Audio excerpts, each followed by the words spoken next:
ẹ̀jẹ̀ ló máa bo ìjọba làǹdẹ̀ yìí. Kí ló ṣẹlẹ̀ tí ẹ̀jẹ̀ fi bò bí ìsàbò ẹ̀yìn báyìí? Àgbà òṣèré ilẹ̀ Yorùbá kan tí orúkọ rẹ̀ ń jẹ́ Fathia Balogun ó ti tutọ́ sókè ó wáá fojú gbà ó lórí ọ̀rọ̀ akẹgbẹ́ rẹ̀ kan tí gbogbo ènìyàn mọ̀ sí Fúnkẹ́ Akíndélé. Ní báyìí ẹ wá nǹkan fìdílé tàbí kẹ́ fìdílé nǹkan láti jẹ ìgbádùn àtúpalẹ̀ ìròyìn náà lẹ́kùnrẹ́rẹ́.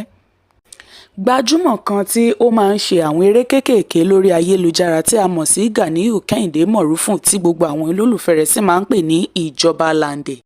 Òun mà ní ẹ̀jẹ̀ bò ní bí ìsàbò ẹ̀yìn yìí. Níṣẹ́ la gbọ́ pé ọmọkùnrin yìí ṣẹ̀ṣẹ̀ ti ìlú òyìnbó dé ni o. Ni ó bá ní kí òun àti ọ̀rẹ́ òun kan jọ jáde bẹ́ẹ̀ ni wọ́n ṣe gbé ọkọ̀ tí wọ́n sì ń gbéra wọn jáde lọ ni wọ́n bá dúró nílé epo tó tà kan pé ẹ jẹ́ ká ra epo kí ó tó di pé a ó máa tẹ̀síwájú nínú ìrìn àjò wa. Bẹ́ẹ̀ ni ọ̀rẹ́ rẹ̀ yìí bọ́ sílẹ̀ òun sì wà nínú ọkọ̀ tí ó ń dúró dè. Bẹ́ẹ̀ ni a rí kórópè kan tí ó dúró níwájú wọn tí àwọn ènìyàn sì bọ́ sílẹ̀ nínú rẹ̀ pípípí. Ẹ̀rù tiẹ̀ kọ́kọ́ bà pé bóyá àwọn apaniṣòfò ni. Ṣùgbọ́n ká tó wí ká tó fọ̀ wọ́n ti dé ọ̀dọ̀ rẹ̀. Nígbà tí wọ́n súnmọ́ ló tó mọ̀ pé àwọn ọlọ́pàá ni àwọn wọ̀nyí tí wọ́n sì bẹ̀rẹ̀ sí ní yẹ ara rẹ̀ wò. Bí wọ́n ti ń yẹ ara rẹ̀ wò ni àwọn mìíràn sọ fún un pé kí ó ṣí búùtù ọkọ̀ rẹ̀ kí wọ́n sì tún yẹ inú ọkọ̀ náà wò fínífíní. Ṣùgbọ́n bí wọ́n ti yẹ gbogbo ọkọ̀ náà wò tó kò sí ohun kan tí wọ́n bá níbẹ̀. Ni ó bá bẹ̀rẹ̀ sí ní bi wọ́n léèrè pé ta ni wọ́n gan pẹ̀lú àti pé ta ló fún wọn láǹfààní láti máa yẹ ara òun wò.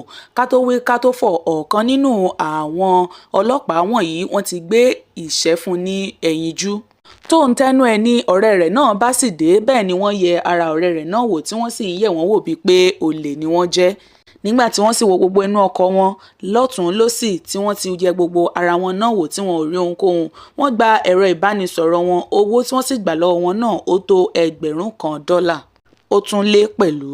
Bí wọ́n ti gba àwọn nǹkan yìí tán ni wọ́n bá bọ́ sínú ọkọ̀ kórópè wọn padà bẹ́ẹ̀ ni wọ́n bá ń lọ tètè. Bẹ́ẹ̀ ni ìjọba làǹdẹ̀ náà kò wá ṣe méní kò ṣe méjì olóhùn náà bá kó sọ́kọ̀ ló bá tẹ̀lé wọn ràìnràìn. Ṣùgbọ́n bí wọ́n ti dé ibùdó àwọn ọlọ́pàá mìíràn ni wọ́n dúró tí wọ́n lọ bá àwọn ọlọ́pàá tó wà níbẹ̀. Bẹ́ẹ̀ ni ìjọba làǹdẹ̀ wò wípé òun ti rí àwọn tí yóò gbé ìjà òun ni ó bá lọ bá wọn pé ló bá ṣàlàyé ohun tí wọ́n ti gbà ní ọwọ́ àwọn. Ṣùgbọ́n àwọn ọlọ́pàá yìí náà fàáké kọrí wọ́n ní kò sí ohun tí àwọn lè ṣe sí i. Ó ní ṣé kí òun máa bá ọ̀gá òun jà nítorí ti ìjọba làǹdẹ̀ ni. Bẹ́ẹ̀ ni ìjọba làǹdẹ̀ bá mú ẹ̀rọ ìléwọ́ mìíràn ló bá bẹ̀rẹ̀ sí ní ká ohun gbogbo tí ó ṣẹlẹ̀ ní ibùdó náà. Bẹ́ẹ̀ ni ọ̀gá ọlọ́pàá náà rí ó sì ń bi pé ǹjẹ́ òun ká wa ni ó bá gbé ẹ̀ṣẹ́ fún ìjọba làǹdẹ̀ ní ó lù ú bíi bàrà tí àwọn ọlọ́pàá mi náà sì tún fọwọ́ kún un tí wọ́n sì jọ lu ìjọba làǹdẹ̀. Bẹ́ẹ̀ ni gbogbo ojú àti orí rẹ̀ ń ṣẹ̀jẹ̀ wọ̀rù. Ká tó wí ká tó fọ̀ wọ́n ti gbé ọ̀rọ̀ náà dé àgọ́ ọlọ́pàá. Lẹ́yìn ìgbà náà ni wọ́n tó mọ̀ wípé àgọ́ ọlọ́pàá ẹlẹ́mọ̀ràn ni wọ́n ti wá. Bẹ́ẹ̀ ni ìjọba làǹdẹ̀ gbé ọ̀rọ̀ náà lọ sí àgọ́ ọlọ́pàá ló bá di tìrantò.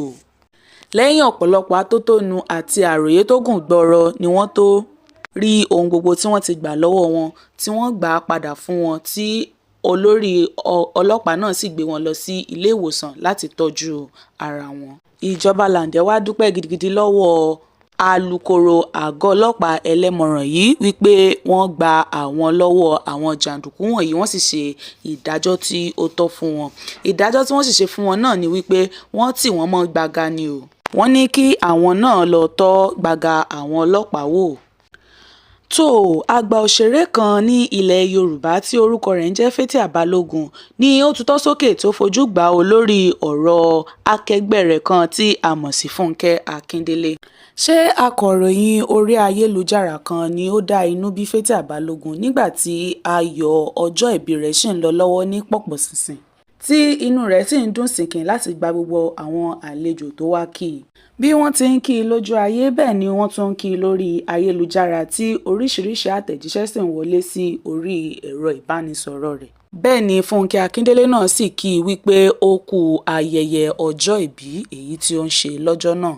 Tí Fathia Balogun náà sì dá lóhùn dáadáa wípé ó ṣe o ìyá ìbejì nítorí pé ìyá ìbejì ló máa ń pè é. bẹ́ẹ̀ ni akọ̀ròyìn orí ẹ̀rọ ayélujára kan bá gbé e pa ló bá ní ó dàbí pé Fathia Balogun àti Fúnkẹ́ Akíndélé ti parí ìjà tó ń lọ láàrin àwọn méjèèjì. Bẹ́ẹ̀ ni inú bá ru sí Fathia Balogun, ní inú bí gidigidi tó sì tutọ́ sókè tó fojú gbà á.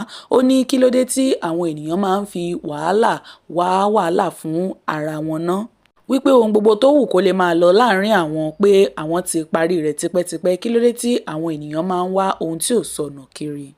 Ṣé bíi bẹ́ẹ̀ sì kọ́, ayẹyẹ ọjọ́ ìbí tí ó ń ṣe yìí kì í ṣe ọjọ́ ìbí nìkan, níṣe ló tún fi fọ́nrán kan síta ní àsìkò náà láti fi polówó fíìmù rẹ̀ kan tí ó ń bọ̀ lọ́nà tí ó pe àkọlé rẹ̀ ní Ẹfúnróyè.